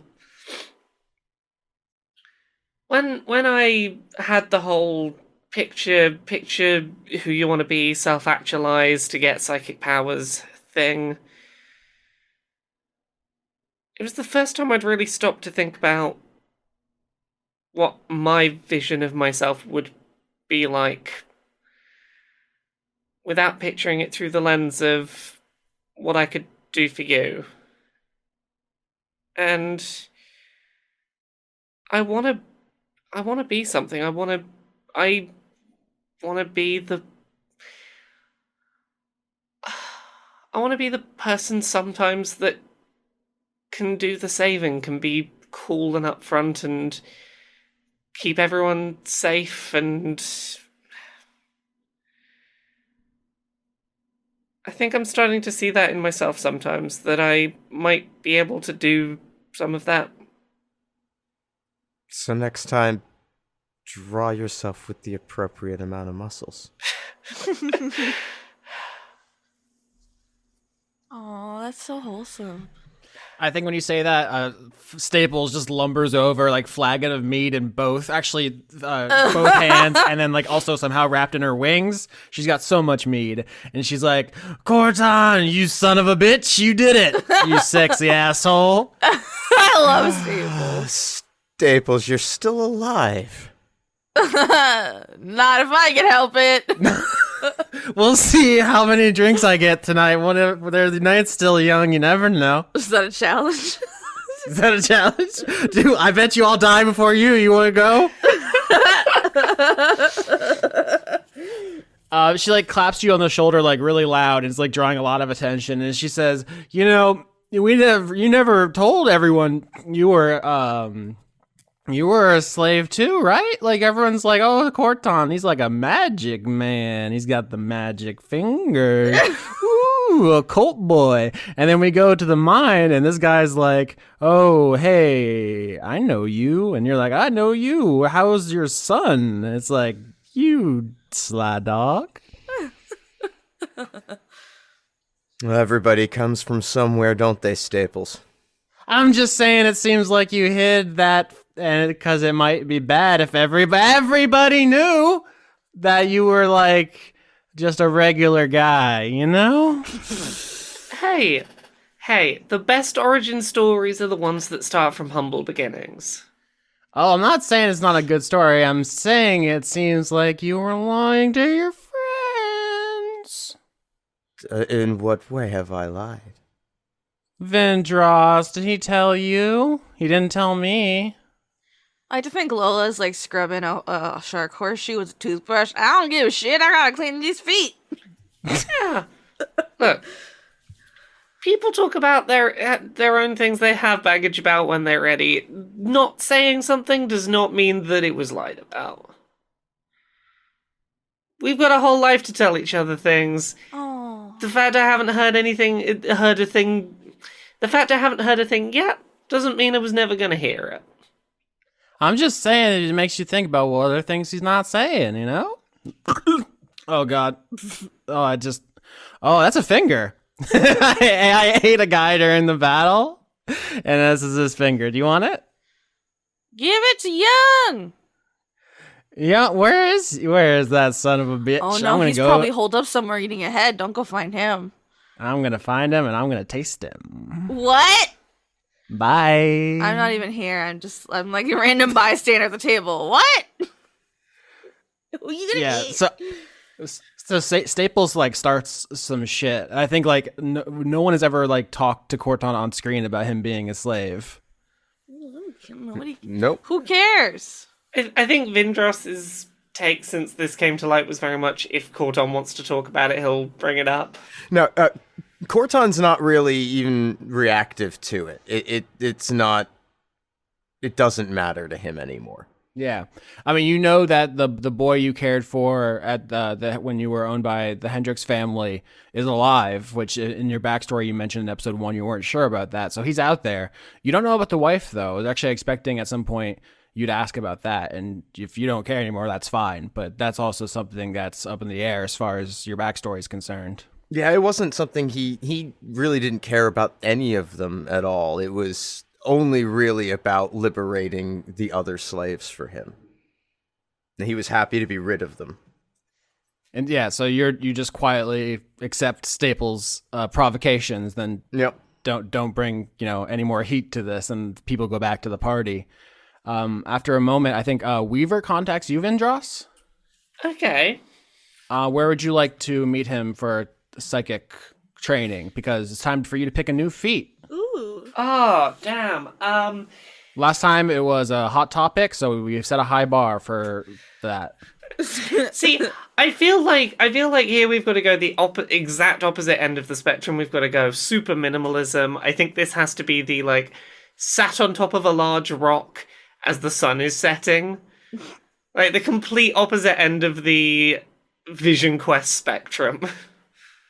Okay, so I mean, so was he like just there, just like eating a big bowl of spaghetti or something? Like, is he being like a not a chill dude, or is he just like floating several inches off the ground in a lotus pose on this rock? He There's like could two different also ways be I can eating take spaghetti. Oh yeah, I think he sat on this big rock, completely not realizing the potential it has for a spiritual psychic experience, and is just like scuffing down them meatballs. He loves meatballs. that. He does love meatballs. He's just a big messy man. He's covered in sauce. Is he a baby? No, he's just a messy guy. A covered? He has a light drizzle of sauce. Oh my god.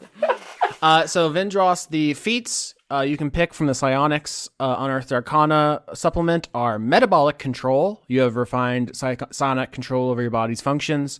Telekinetic, you learn to move things with your mind. Tower of Iron Will, your mind's defenses are formidable. Or Wild Talent. Wild Talent, you awaken to your psionic potential, which enhances your mind or body. I think given the conversation that's just happened with Khorton, I think it's got to be Wild Talent. Interesting. Okay, so what this means is you get your psionic die can be spent in a number of ways, and I'll talk to Laura off screen about psionic die because it's a little complicated. For the audience, she just gets a die and it grows or shrinks depending on certain things. But basically, you get two things you can do with this die. You get psi boosted abilities. When you make an ability check with an ability increased by this feat, you can roll your psionic talent die and add the number to the check. So basically, you can psionically improve things. And you also have psi guided strike. Once on each of your turns, when you hit with an attack roll that uses the ability increased by this feat, you can roll your psionic talent die after you make the damage roll, and then replace one of the damage die with the number rolled on the psionic talent die. Basically, when you hit, you can psychically make the attack stronger. Cool. That's very cool. That's very cool. This is the feat that lets me like fudge the numbers and be more competent. I like the sound of that. Of course, that is in addition to the ability score increase of 1 you get with every one of these. So Cool. I will need you to write this down for me, and I'll put it on my character sheet at some point.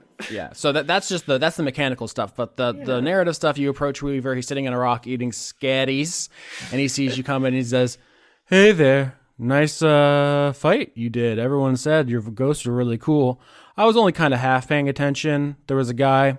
He was trying to shoot me with a bow, and I was trying to make him shoot himself with it, but he kept shooting all his friends because my telepathy, it's a little strong sometimes. I mean, as long as he's not shooting you, I think you did what you were going for.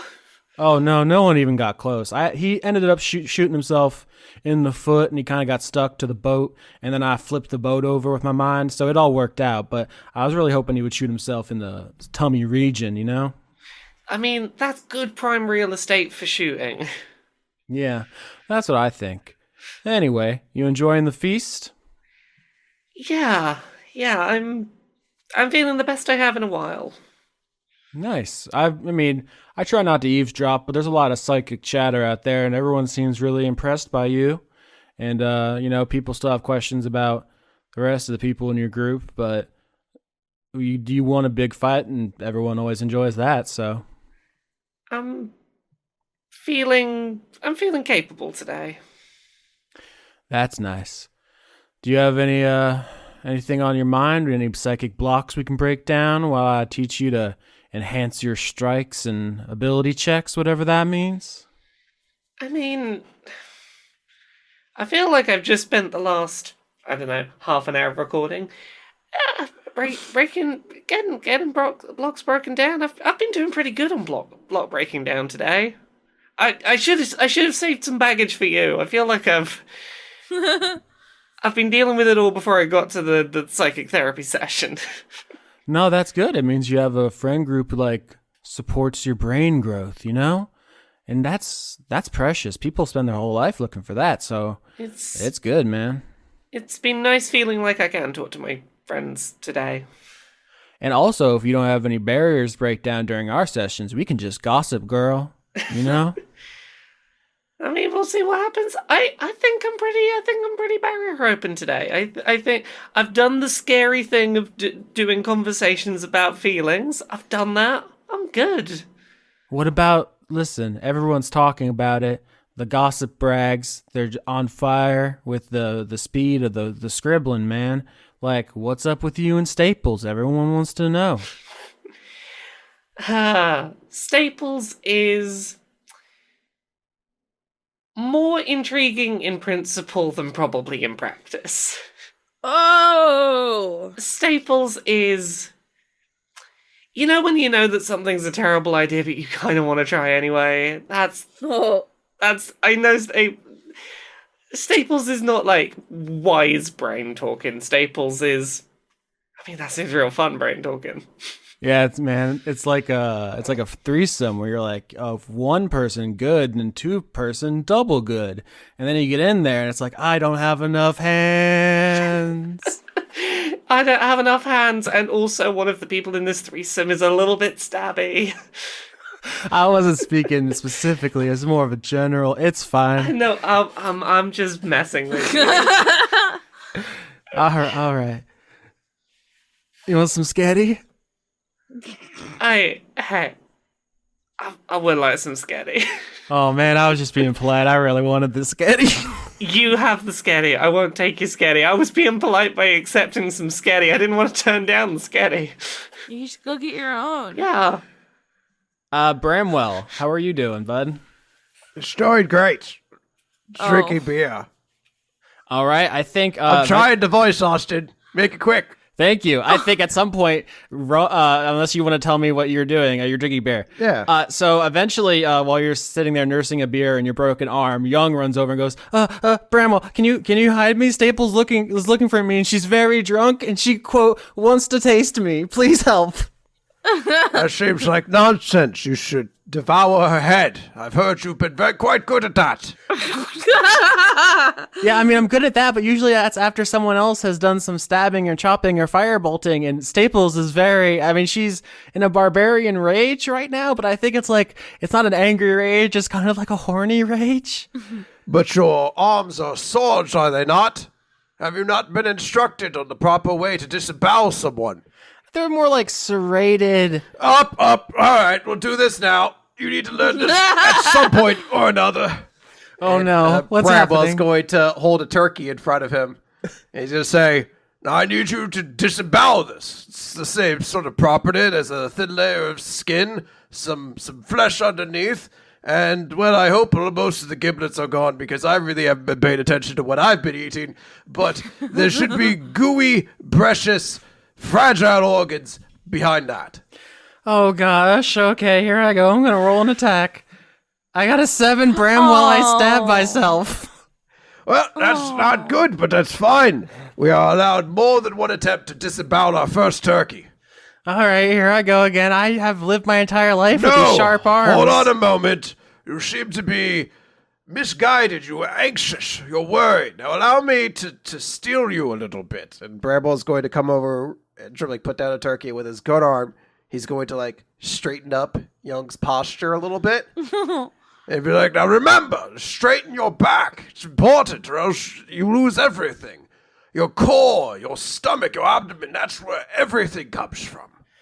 Oh, okay, well that's good, because I was going to ask about your arm, but I guess if everything comes from your back, you can kind of break all your arms, and it won't really matter, I guess. It's not the first thing that's been lost to me, Young, and it certainly won't be the last. 17! I did it! See? Now you have disemboweled your first turkey, and should the she-devil vulture come to accost you once more, you now know what to do in response. Okay, cool. Now, this of course comes with great discipline. You should only use it in a time of great danger.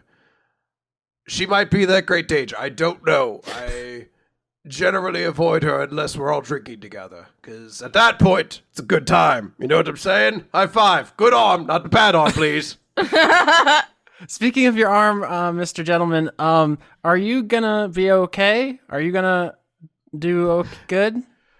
I will be fine so long as my last days are before me, young. Oh, that's good. I guess more specifically, we lost the Romance Dawn, so now we're all going to be on the Thriller Bark. Am I still the first mate? Are you? I mean, Sabrina doesn't seem like she wants to be the captain. What's that situation going to turn into? Well, unfortunately, young Sabrina had to suffer her first loss in rather severe emotions, and she will have to respond to that as she needs to. I think the more important question here, young, is what do you want? I mean, it's dangerous to want things because you might not get them, and I try not to want things, you know? Nonsense. What do you desire? What do you see for yourself in the future? I mean, Sabrina is going to be like a princess, so she already has that, and you're like a cool knight and like a badass. I'm not asking about us. I want to know where you want to be. I'm just saying that, so you guys already have things, so none of you, like, need to be captain. What if I'm captain, and then you guys can be the things you are, and that can be what I am? You would like to be a captain of a ship? Well, not the way you said it like that makes me think you don't want me to be. No, I'm absolutely proud to hear that, but there are a lot of things you have to learn to be the captain of the ship. It's a very high bar you're holding yourself to, and I want to make sure that you feel every ounce of you can accomplish that, because we will be there to support you, young. Well, obviously, I need you to be my first mate, because you got to help my posture and stuff, and I'm teaching you how to drive ships, but...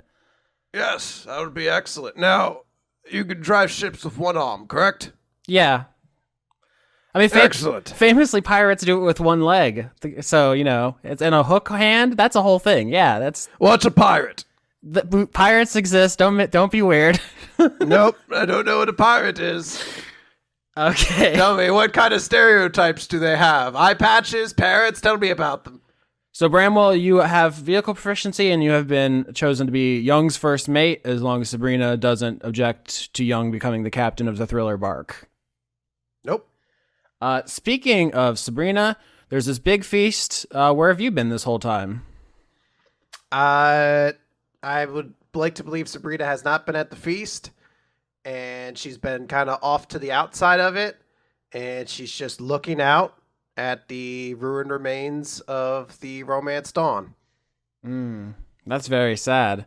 I think after a while of you staring contemplatively at the two halves of the ship, you hear someone walking up from behind you, and you can feel the heat they give off before they say anything. Oh. And you know it's Amy. I'm not going to say anything first. Okay. Amy's like, walks up next to you, stands there for a while looking at the ship and says, I should be mad at you. It's fine. I messed up. Well, it all worked out, so how messed up is it? You know what I'm saying? It could have been a lot worse. I'm sorry. I didn't... It's just... They had a mom too, and I thought we could reach a deal where they would help us. But no one's gonna listen to a kid. Yeah, we all got complicated mom feelings. Do you? So I think Amy stands there for a while. I think there's a lot of stuff going on in her facial acting at this point, and then she kind of turns and says, "Follow me, Sabrina. I want to show you something." All right. Amy leads you back to the barn where the smoke melons are being grown, and around the side of the barn specifically. When the party reached here, I had them roll perception, and they failed. So there's something that here too they could have found and they didn't, and the failure of that perception means they didn't get this then, and also meant they didn't know that the scarecrows were sneaking up on them. But now Amy shows Sabrina what was here to find, which is a grave site. I knew it. Whose grave is that? It's my mother, Sabrina. I'm sorry. Me too. Did you ever get to know her? Yeah, she was around like most of my childhood. What was she like? She was too damn brave and honest for her own fucking good, honestly. Dumb asshole. Did you not like her? No, she was great. That was her whole goddamn problem. Is that why you want to kill father? Yes. He can't get away with it. What do you think should happen after father dies? If we can do that. I already have my title picked out. The Liberator Queen. That's nice. Yeah. With all the moles on my side, I'll have a completely loyal army. Maybe the insect folk and the bats too. The Turek kind of do their own thing. They can't really be bullied so much, so hopefully they'll be fine with it. And then, the Genasi hopefully will see me as one of their own and won't kick up too much of a fuss. It's all gonna work out. It's gonna be fine. Liberator Queen Wolfram. Hero to the downtrodden. Freer of the chained, all that. It's gonna work out. It's what my mom wanted. She didn't have the instincts to play the game, So I rolled an 11 to do an insight check on Amy. To see how much of that confidence seems real. I'd say it's pretty directly half of it. She is kind of an arrogant little shit, but also she's 19, so she has a lot of self-doubt. I'd say with 11, the thing that sticks out to you is she said, father won't get away with it, but didn't say what that means. Yeah. Sabrina's going to say, so what did you mean when you said father won't get away with it? You saw what he did to Marcel, right? When his mom left, just exiled him. He didn't even get to live in the castle anymore, take part in politics. He's basically like a bug babysitter for the rest of his life. If you were there, you would let Marcel back. Yeah, of course. Or something. I don't know. Listen, royal politics is complicated. They'd probably have to marry him off to some other kingdom or, make him become a bishop or something. You ever play Crusader Kings? No, you wouldn't let me. We only had one PlayStation. I didn't mean to break the controller. We should actually talk about that because I've been looking for, places in my cabinet for the people in your group. Obviously, Khorton's going to be my spiritual advisor. Gentleman Bramwell is going to be captain of the guard or whatever. But you're 10, and also it's extremely dangerous for you to just be hanging around. You're very kidnappable? Yeah. What would you say to going somewhere else? Like another country? You can go to maybe there and be there. There's a word for it. Basically, you live there and that way, our kingdoms are friends. It sounds like being kidnapped. Yeah, it's I would say kidnap adjacent. But the point is, we have to figure out what you want to do because you can't just be walking around the world with a knife, getting into troubles. You're a princess, and it's going to end extremely, extremely badly. I don't want to be a princess. Too bad? Well, I wish you the best of luck, Amy. God damn it. I came out here to try to tell you something, and I'm not doing a good job of it. What did you want to tell me? When my mother tried to join the Aethar, she tried to get me to go with her. And did you? No. They were always gonna lose. I mean, you were unconscious for a lot of this, but let me tell you, the Aethar, they don't have what it takes. It was never gonna work out. What do you think they need to win? I mean, I heard they offered you a chance to become one of them. Maybe if you had, some more years under your belt and you were the hero you always wanted to be, you could have led them to victory. But I don't want to hunt down conduits. You don't want to be a princess. You don't want to hunt down conduits. There's so many things you don't want. Let me tell you, Sabrina, I didn't want to do what I had to do. But I had to make sure that Dad trusted me so I could I could become the Liberator Queen. And so I did some stuff. That's what I came out here to tell you. What do you want me to do? Nothing. I just want you to hear it from me. I don't want someone else telling you that your sister killed her own mother and not knowing the context. You killed your mom. I had to. Dad has to trust me so I can get close to him. She was going to die anyway on the stupid battlefield with the stupid Aethar. I'd like to say it's a little too complex of a thought for Sabrina to really know how to respond. She's just going to give kind of like a weak hug to her sister, but have otherwise no response available. I think Amy takes something out of her pocket and like puts it over your neck, Sabrina, and it's the amulet you carry from your mother.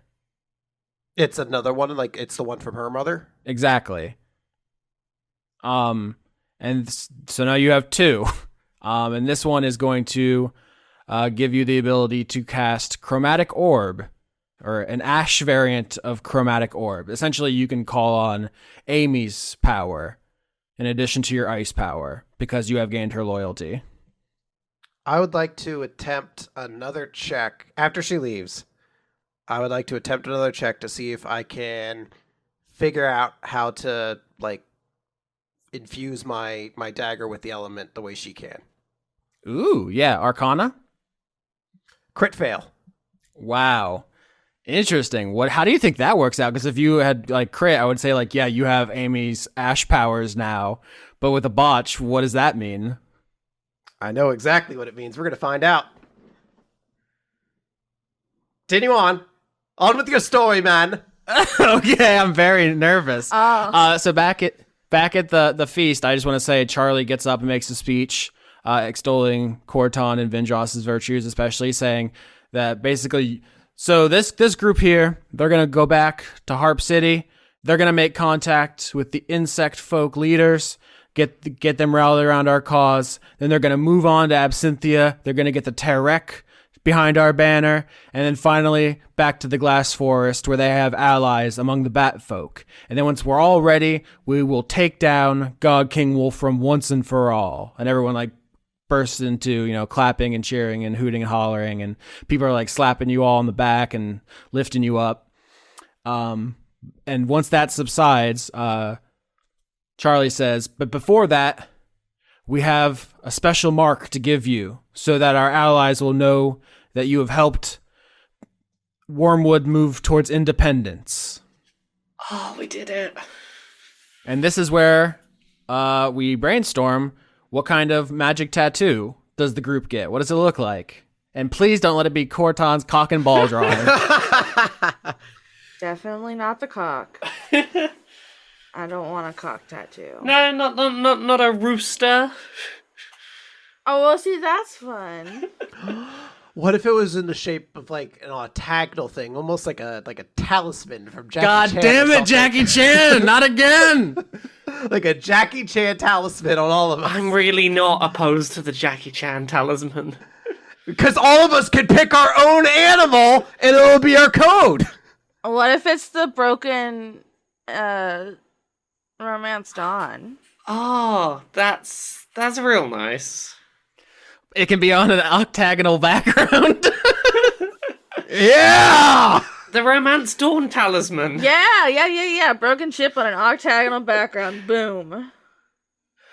So Charlie conducts a ritual which can only be cast on people who have materially helped the cause of liberation, and all of you are granted this tattoo, this magic tattoo, which will be recognized by the leaders of the revolution, and will help secure their loyalty. So once again, the arc is basically a 100% successful, give and take some broken things.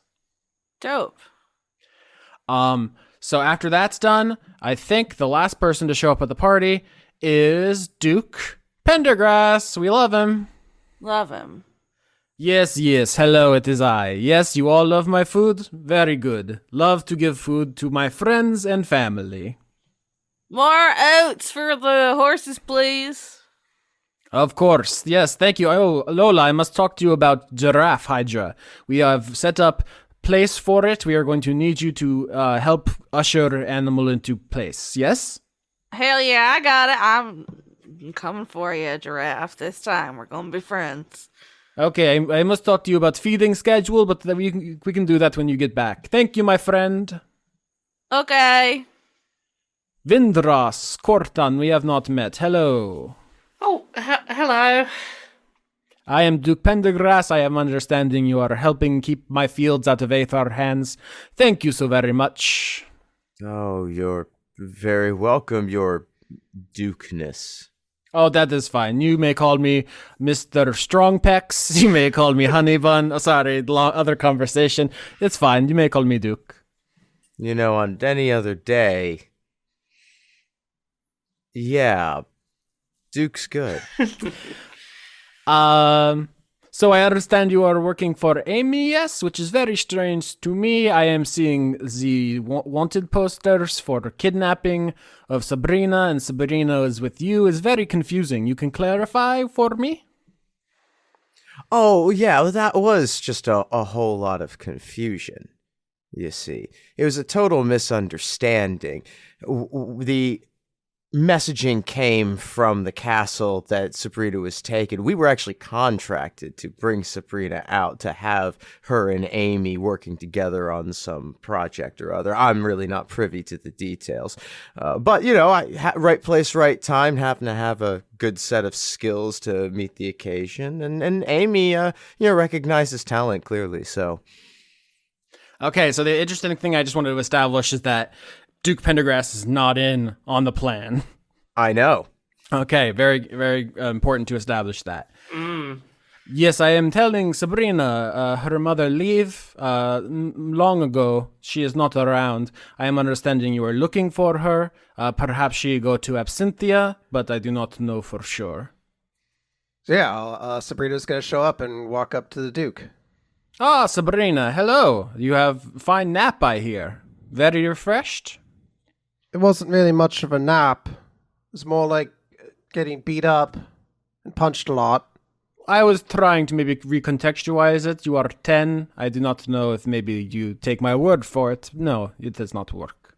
What does red contextualize mean? It means you did a great job and we're all very proud of you. Okay, thanks. So, Duke, I have to ask you something. Of course, go ahead. We are practically family. What was my mom like? I mean, to you. Your mother was very lively individual. She is very passionate, very... She wanted to do many things in life. She wanted to lift people up. I asked her once what conduit she would want to have, and she said empowerment, to make others their best selves. And I've told you before that I failed her by not being my best self. So I have many regret, but she is a wonderful person. What did she look like? She looked kind of like you. Her hair was much darker, kind of had a shine to it. She was not very physically strong, but she had a strength of presence. Like when you were with her, you feel like, oh, she could fight you if she wanted to. So how would I recognize her? Well, void genasi are not particularly common. I think you would notice one if you saw her and you just say, hello, are you Frida? And that is what I would do. Sabrina is going to turn to Bramwell and say, did you get all of that? And he's like, yeah, I was listening. He's going to say, good. I hope maybe you could find her along the way. I have to stay here. The eye of the tiger. Bwah, bwah, bwah. Hold on. I don't want to stop there. Okay. Oh I god, want- the audience can only take so many bombshells, Chris. I want, as Sabrina's walking away with the Duke, I want her to say, I have to do this. I have to be a good weapon so I can make him the leader. The Duke? No.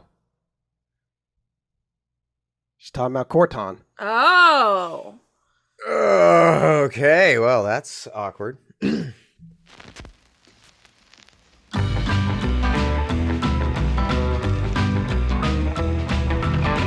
Wake up to the job of the bell. No sweat, now I'm feeling swell.